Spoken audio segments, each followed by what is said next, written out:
Good afternoon, ladies and gentlemen. Pleased to see you again in week 8. So, I suppose you'll be on handful load about preparing the research reports I've assigned in replacement of midterm exam.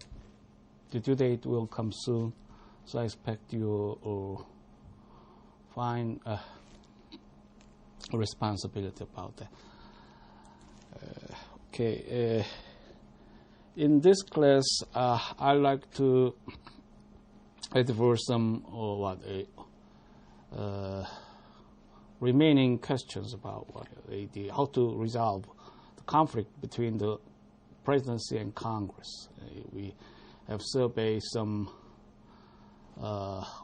gray areas about the presidential immunities or privileges kind. Actually, it is most elevated form in the structure and also the structural debate about this separation of powers principle, and perhaps we may encounter some extra cases from your viewpoint in the last class. For example, in 1943, the America waged the war in Latin America. What a Chico War? What is that?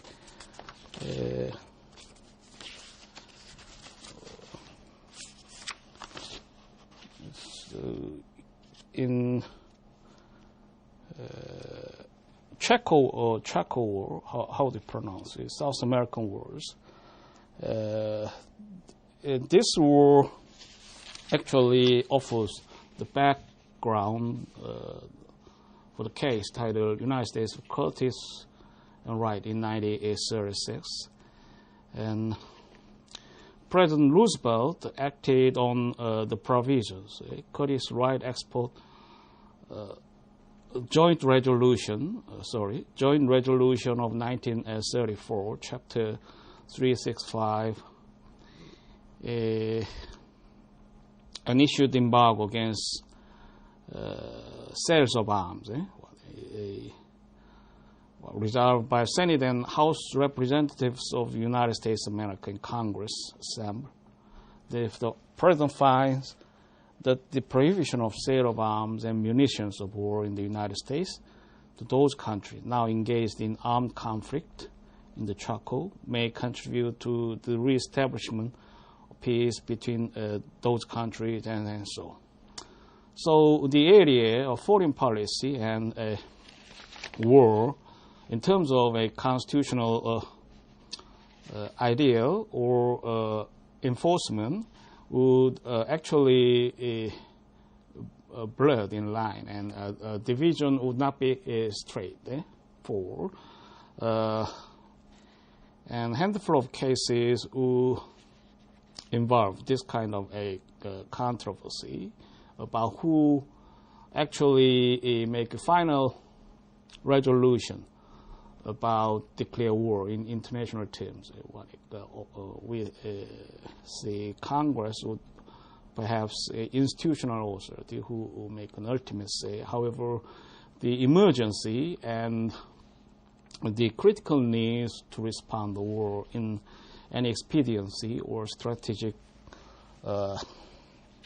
assailants would may delay the procedure, and the kind of a single man authority would be more proper. And in this class document, you will see no formal institution about that, unlike ours. And what you see the Korean Constitution and many updated version of modern democracies across on the planet as well. So that would be one of a public policy issue now contended. Typically on the own constitutional branches. So we could know outside hands about that matter. So the interbranch practice could be ultimate, and in that case, often the constitutional code profiled any more or stronger, since they would be a more exploitative position in the structure. So go final say. However, you see also the context of a weak and a strong presidency over history and tradition of the United States. So for example, Lincoln would favor to become active constitutional interpreter. His times is actually serious in which compels to engage the civil war, wage civil war for national union and integration. And other presidents, although not prevalent in history, would also think the president and administration has to be responsible in their own domain, and any part of a constitutional role and responsibility to speak about what the Constitution means actually. How do you consider? That would also, needless to say, about Congress. Congress is most eminent organs to represent popular wills of the United States, and they act under the Constitution for public policy, how to address the public interests of American people and their values and their desires and general welfare. Of course, a public cares would be central of history and economic affairs, including unemployment and stalemate of a growth rate, as essential to be addressed by Congress. They enact the statute. How do you consider, for example, TPA, which structure the decision-making process among the separate branches involving President and Congress. You see in the public website of USTR, perhaps with an extent of a public notice about their system, and they could be prepared to arrange the unemployment problem. So, a job could be more created, more in number, with effective administration in collaboration with a Congress. And actually, the trade policy would be engineered in primacy by Congress, and because of its strategic and emergency, strategic aspect and also emergency, the president would play an important role to centralize trade administration. Typically, USTR would be outside of that line authority. A cabinet outside the cabinet level and directly responsible to the presidency, and that could make it a more effective unit. And actually, we make sure about the important trade decision in the interest of American enterprises. So, Super 301, what is a special amendment of 301? And how do you see it proper and fitting within the current environment. What is that? A safeguard measure as defensive policy, which, however, now one of important trade tool to defend the domestic markets. So actually, it would be some extraordinary institution which is rather political than normative, unlike the anti-dumping or subsidies measure. So the checkover also can be highlighted in that context. Judge Sutherland wrote the opinion of the court, which reflects not only the enumerated powers that are given explicitly in the Constitution, but invoke the implicit or implied powers that are necessary to carry out the appropriate actions of the federal government. In his decision to make his point clear, Judge Sutherland writes, "It is important to bear in mind that we are here dealing not alone with an authority vested in President by an exertion of legislative power, but with such an authority, plus the very delicate plenary exclusive power of the President as sole organ of the federal government in the field of international relations, a power which does not require as a basis for its exercise an act of Congress, but which, of course, like every other governmental power, must be exercised in subordination to the applicable provisions of the Constitution."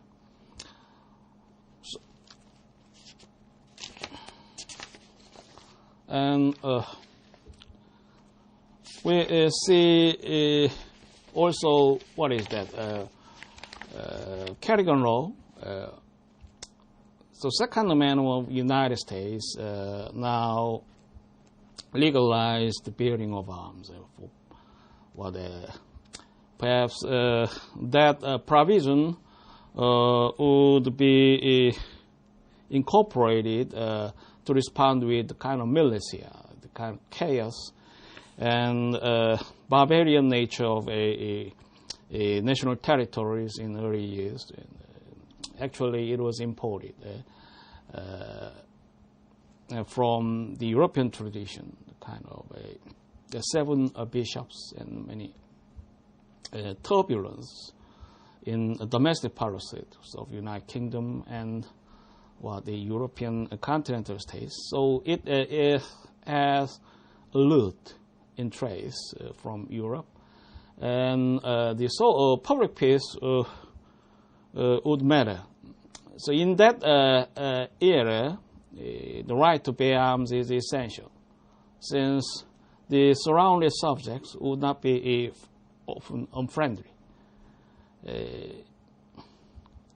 And the change in time element would now see a different context of public peace and the national police in South Korea and police in state of United States would actually highly professionalized to ensure properly the public peace. Nonetheless, it is still in controversy that the victim should be given, the possible victim, of course, should be given an equal opportunity against the crimes. So self-defense should be justified, and also the right to bear arms could be merited in that sense, and still indispensable, embedded in the American civilization. And actually, it's kind of a national culture, not solely approached in any normative or institutional sensibility from other countries.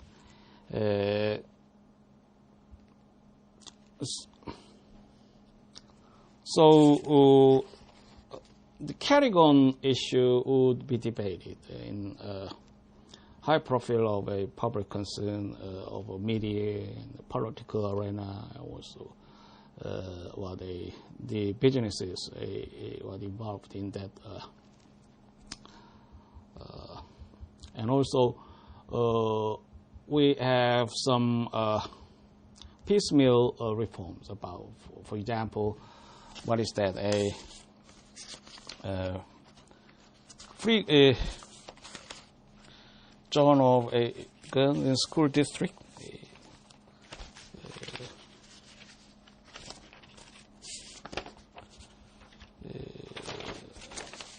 A most notorious case in this area of concern would be the United States versus Lopez. Then the judicial authority would actually intervene to settle the case. Perhaps many contentions and disagreement among the interest parties, the Congress and public administration, fourth branch, presidency, and public opinion, how the judiciary would consider the controversies is actually one scene. We have a focus on American constitutionalism, United States and Lopez. Of course, that could be viewed in the combined the combination and multiplicity of norms for APA and the requirement to set forth the extent of judicial intervention. Often we have two important notions about positive and negative. The judicial branch could not could not positively dictate that the agency should act in this way or other way. That is our basic knowledge and belief about the separation of powers principle in Korean context.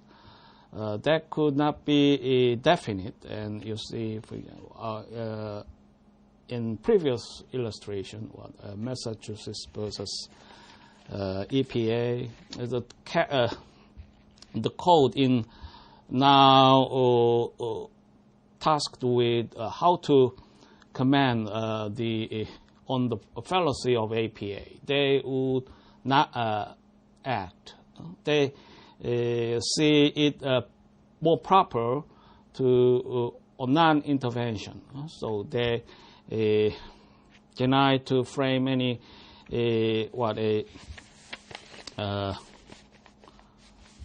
imposition of a legal duty by formulating the rules and about the auto bicycle. The emission rate could not be stipulated by their own rules. They would get their hands off, which is to be proper in that situation, and would come in accord with a legislative intent or delegation. They actually decided in that sagacity, and often the court would defer to the administrative decision, which is required and evinced in principle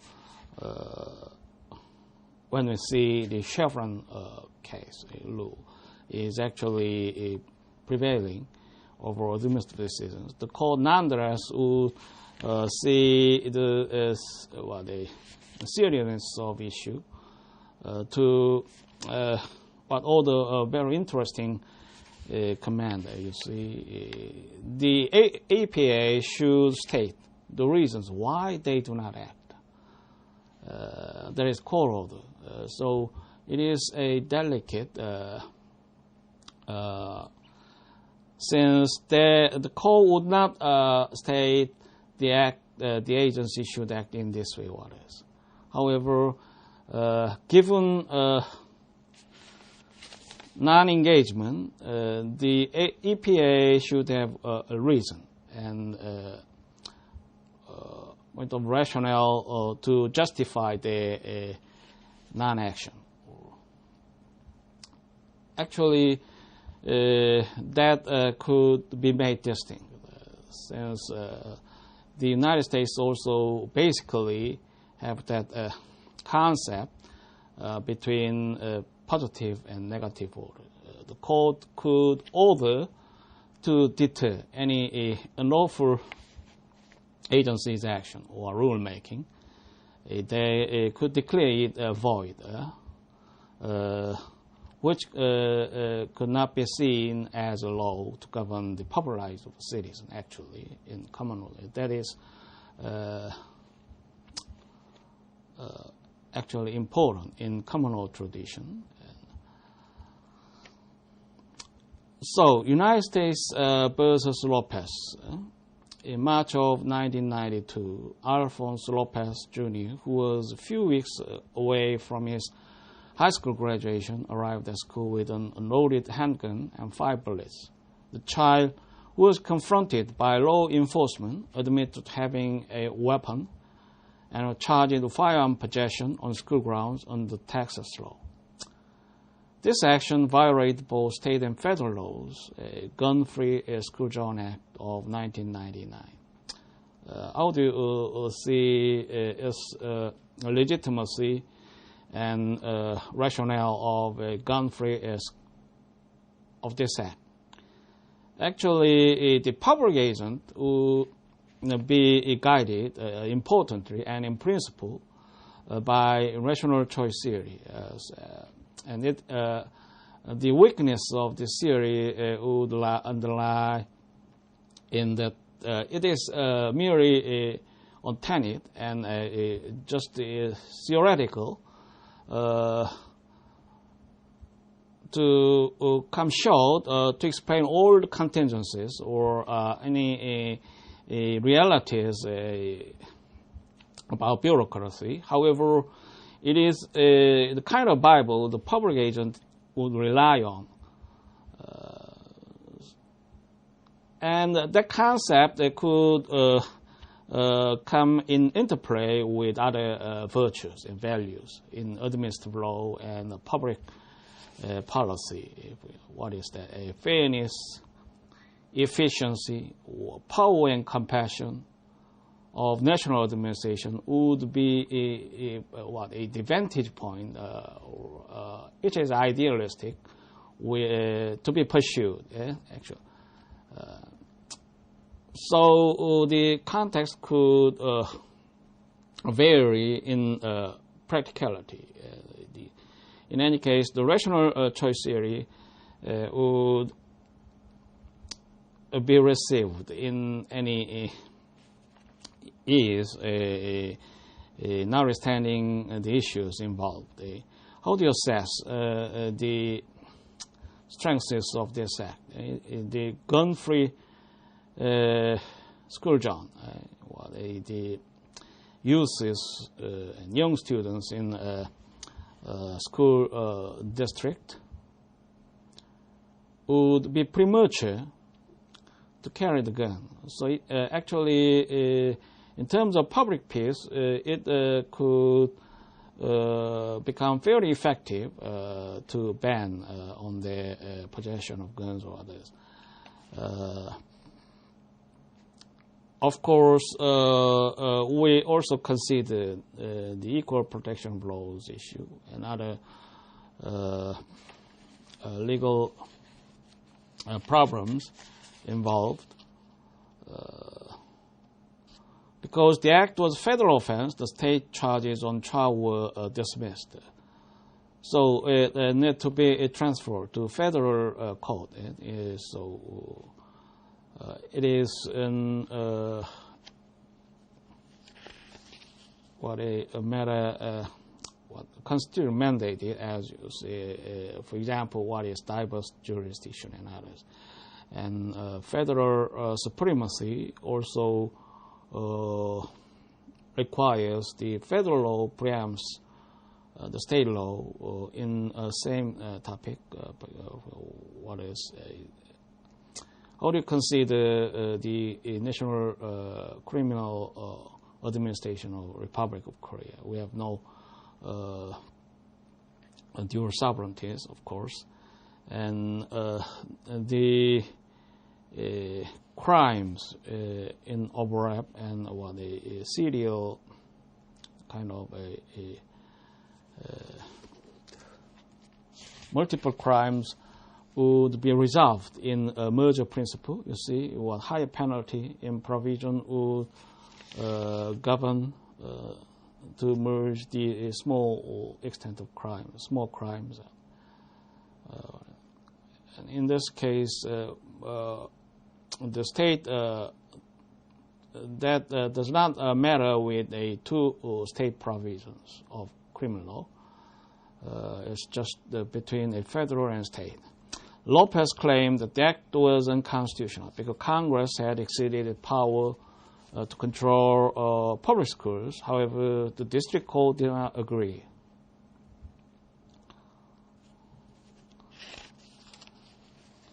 The district court stated the act was within Congress' power to control interstate commerce activities. Lopez then proceeded to waive his right to trial, who found him guilty and sentenced him to 6 months in jail and 2 years of supervised release. Lopez appealed and stated the Congress exceeded powers in the Commerce Clause, which resulted in the U.S. Court of Appeals in the Fifth Circuit reversing the original conviction, citing the act was an invalid act on Congress and its power. In addition, the Court of Appeals stated that neither history nor the act verified the description of interstate commerce. As a result, the Supreme Court sided with the Fifth Circuit and declined to enlarge the role of less of control.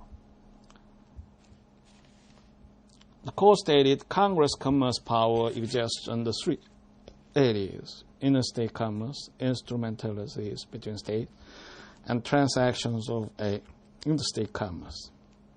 Scott stated that the court analyzed the constitutionality of the Gun-Free School Zone Act of 1990 and concluded the act does not substantially affect interstate commerce. The government, however, openly admitted the list of history omitted a congressional findings on taking guns to school and interstate commerce, which resulted in their decision. 2 days after Lopez's decision, President Clinton presented Congress with the Gun-Free School Zones Amendment Act of 1995, adding that firearms be proven to affect the interstate commerce. So actually, what is that? We consider the court precedence is very important to influence the agency. It is a classroom to learn the laws. What actually we talk about the rule of law ideas, and the agency often react in high effectiveness over a scope of cases. The court would deliver the kind of rule. What is the legal requirement, and what is the law that could not be transgressed by arbitrariness of agencies. So we considered in the last class about due process, and also what is that? The Stern dictate about a presidential immunities in quite limited ambit. Consider often the failings of public administration could be diverse in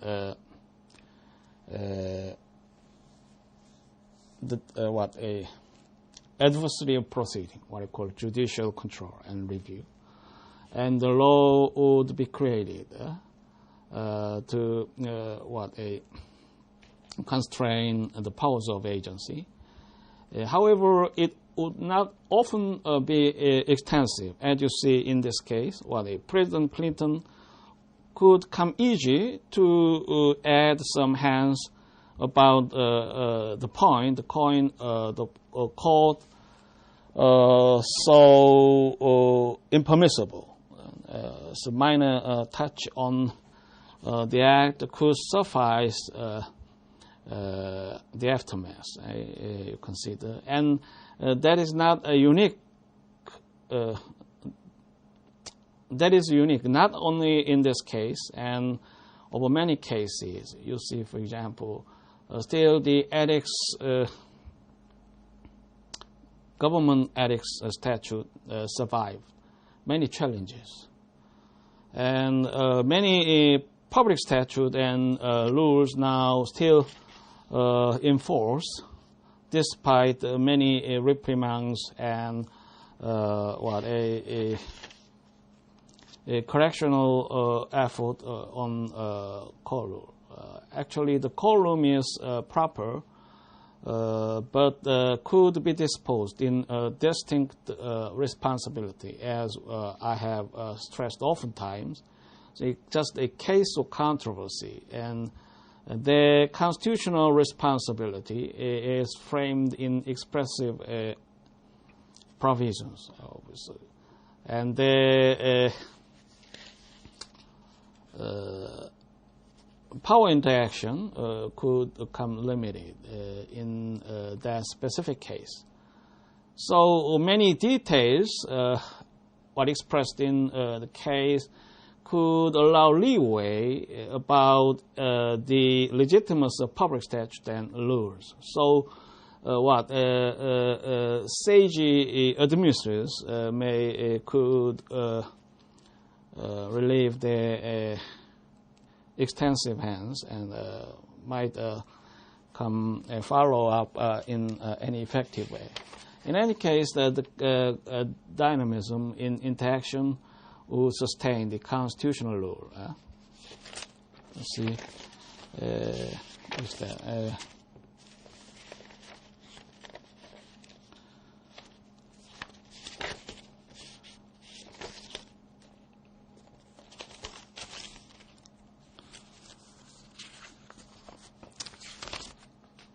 Therefore, we consider, for example, the war situation, Youngstown Steel case, and what involves the emergency power of president. Perhaps you will have deep awareness of this case in your constitutional class, and no definite commitment of a constitutional drafters about emergency power, executive order to respond with the warnings. In this case, President Truman actually seized steel company to exploit and in suppressive activities of union struggle. So actually, the labor union might come in any reactive way against the national emergency of a Korean War in this case, and to strength in what actually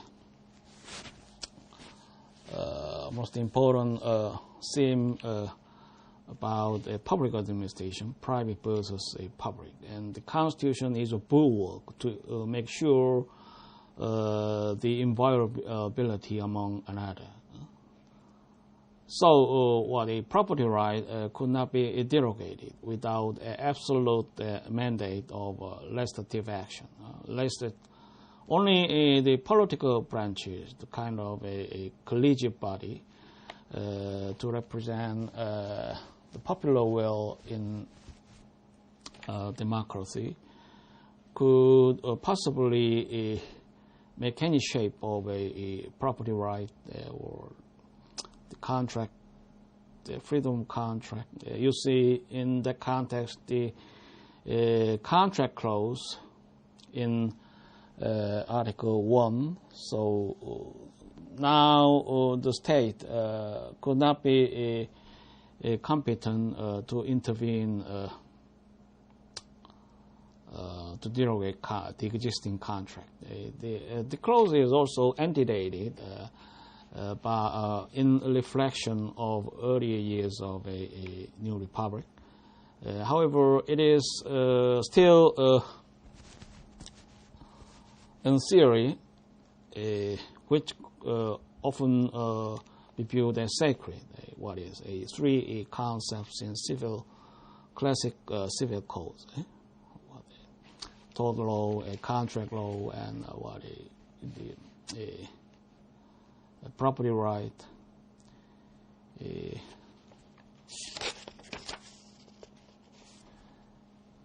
And in this class, I also would like to discuss kind of what is that principles and politics of administrative law. So it would be a little earlier to explore this topic. However, in this interim, we now consider that concern, which could be beneficial to hold the holistic picture of administrative law and public administration.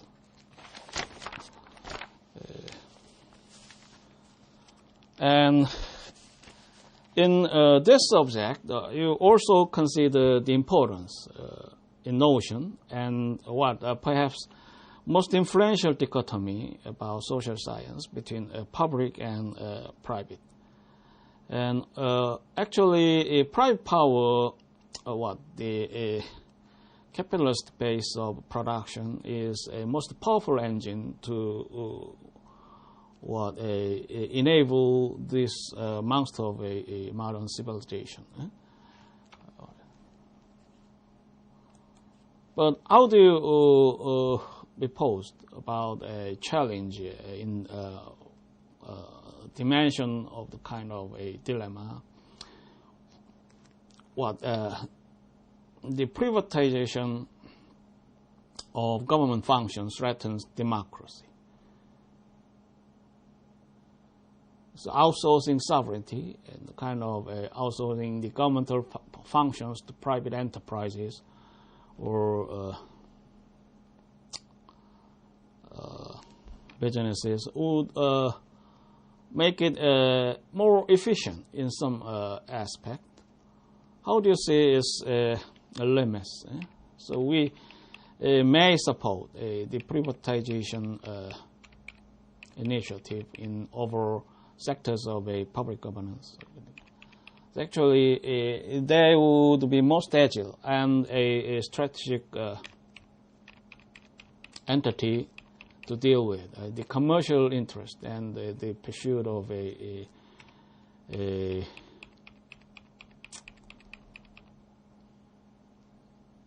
commercial interest. A prudent interest would be actually most overwhelming. So you will see the neutral concept of public administration.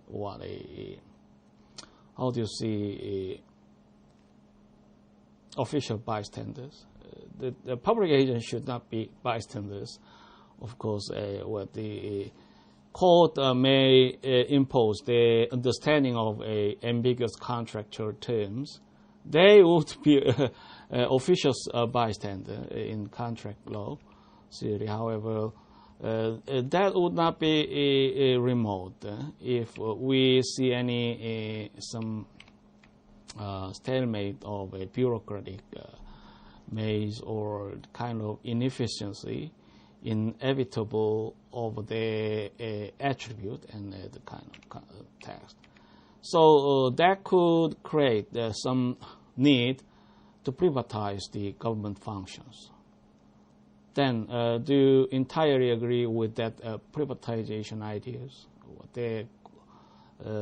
a hypothesis to make anything more effective. That would an ultimate interest we come to be destined at.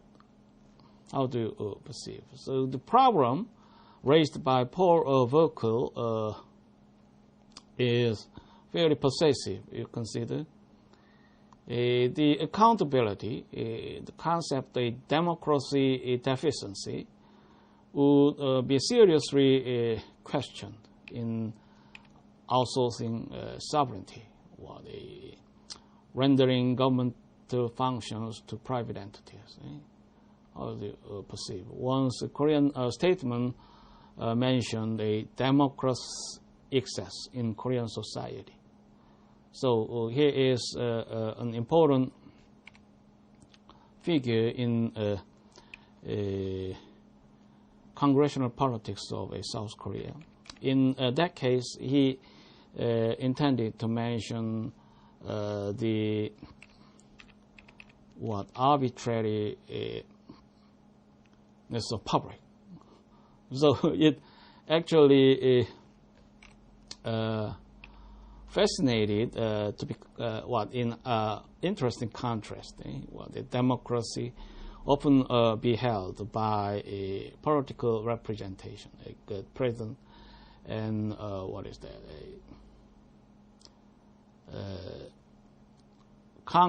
National Assembly in South Korea are legitimate democratic institutions. Nobody will challenge it. In some rare exceptions, for example. However, so the context would not being correct if we see any mass public, what you see who is highly resistant and actually forge some coercive impression about the role of government. So that could be a trouble for the statement. How do you consider if we have a strong outsiders, mass public, to thwart the government?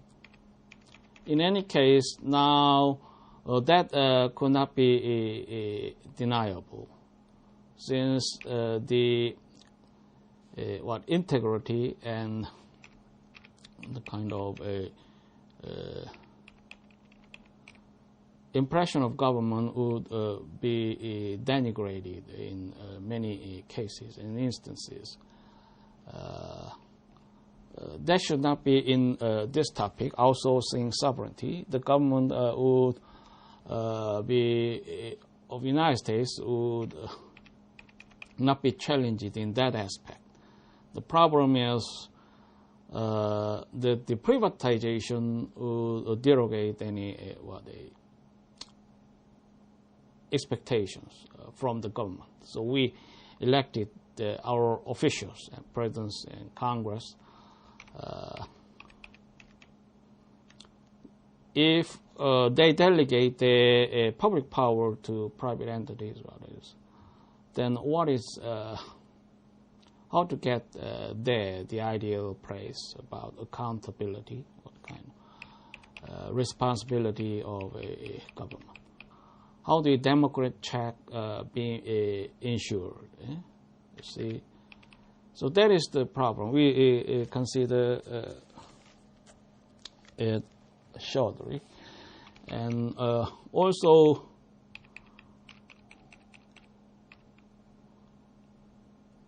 the contrasting view would be raised by Alfred Orman.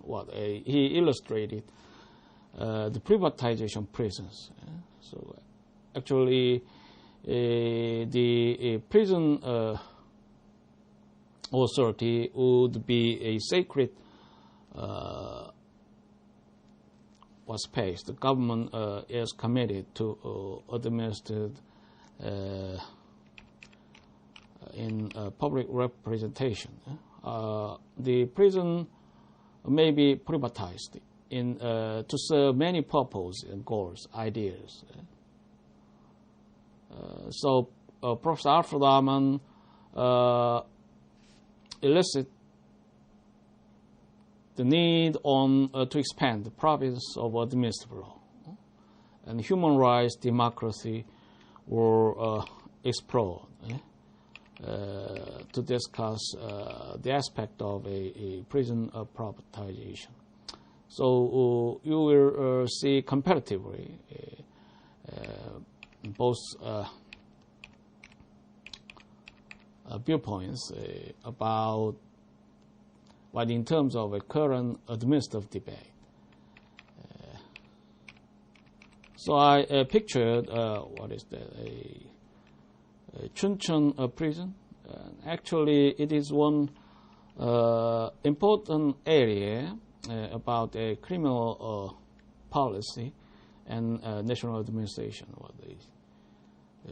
The inmate cultural program. I've accepted from a page, and actually it would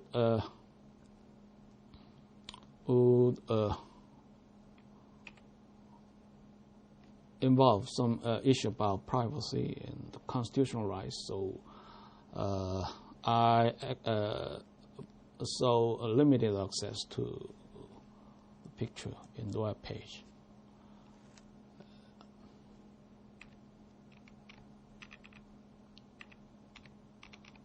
And the next picture showed what a electronic board about stock price and others.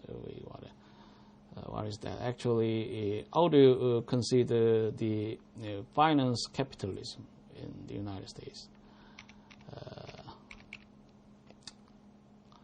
The newspaper article, titled "Agencies 40 Rule Let Banks Pile Up New Debt," which was prepared by Stephen Lebaton in 2008. And actually, the Wall Street is an important zone about global capitalism, and one major investment banks and financial institutions were located. And actually, it is the place of a terrorist attack. WTO Convention Center. You see a ground zero. What actually symbolizes the global capitalism. And what is that? So the staggering economy and what it became serious, which turned to face in this phase, the face of a new strategy. How what enormous debt could not be resolved actually. So the increase of a debt limit would be essential. And that important public decision was made by Securities and Stock and Security Administration or Commission, and what is his name? Cox, and he is very powerful to handle the issue in any non-public context, confidential deals to which actually led to the success of a new increase of debt. What could we perceive it justified? For example, it is permissible practice of public administration in terms of democracy? What is the Washington regulator's role to make any say about steers and others? How do they properly execute their oversight role and responsibility about finance capitalism? So now we turn to see the basics of public administration and administrative law. The prevention of arbitrariness of a public agency would be the point of destination we idealize in the subject. Fairness in subset of principles, you see the fairness, efficiency, and also we consider power and compassion. It would be on our public lives, and often we share the kind of sensibility and common awareness of what is a power of American citizen, for example. What is our national compassion? Some least tangible point, you see, it would not be tangible, that could merely shared by American public. So the subset of ideas also come into light, you see, to understand the situation and the issues, contentions of public and interest parties, Congress, administrations, and public interest group. So privatization of government functions might derail in a high extent power and compassion shared by American citizens. It might be efficient. The goal of efficiency might be achieved. However, the outsourced entities may feel how are they so proper to be drawn upon. They could act on the delegations from the government more effectively, since they would be more competent than bureaucrats, and might be equipped with any know-how and skills, and perhaps most passionate to pursue the businesses.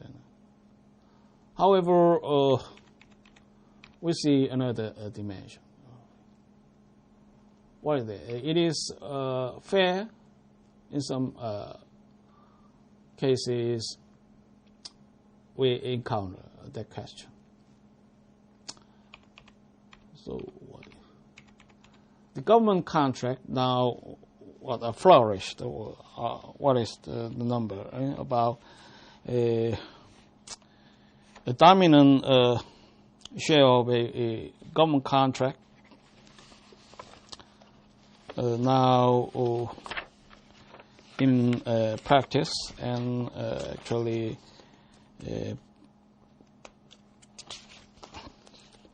privatization is on high progress.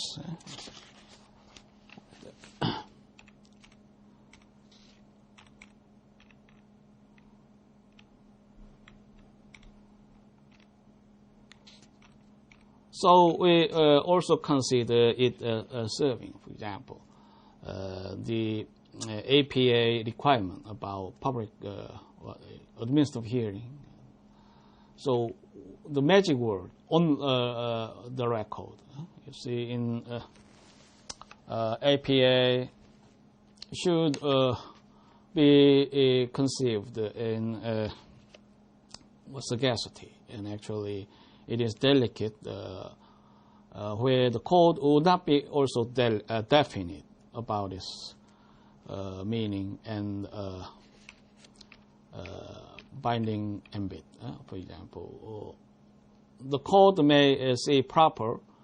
The administrative agency may proceed without administrative hearing, even though the APA and other statute would require so.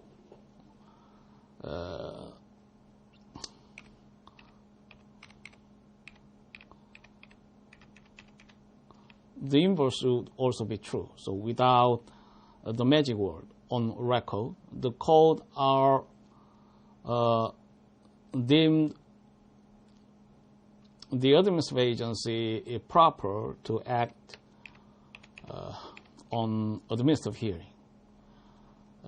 So actually, I illustrated the finance capitalism event, what recently charted in 2008. Then how do you expect the court would advance on this case? Will the court reprimand the lacking or the flows which lacks the administrative hearing for the Stock and Security Exchange Commission? We are not sure if that decision would involve any confidential and national strategic aspect of national economy. However, you see the extent of change in court attitude after this event occurred. You see, what is that? Enron case and others. Many businesses or enterprises would not be honest or loyal about a public standard of accounting. They may falsify the records or others and may deceive the public to induce any personally forced decision of investment. It's kind of fraud, and the court attitude turned to regulate more seriously and in active ways. And,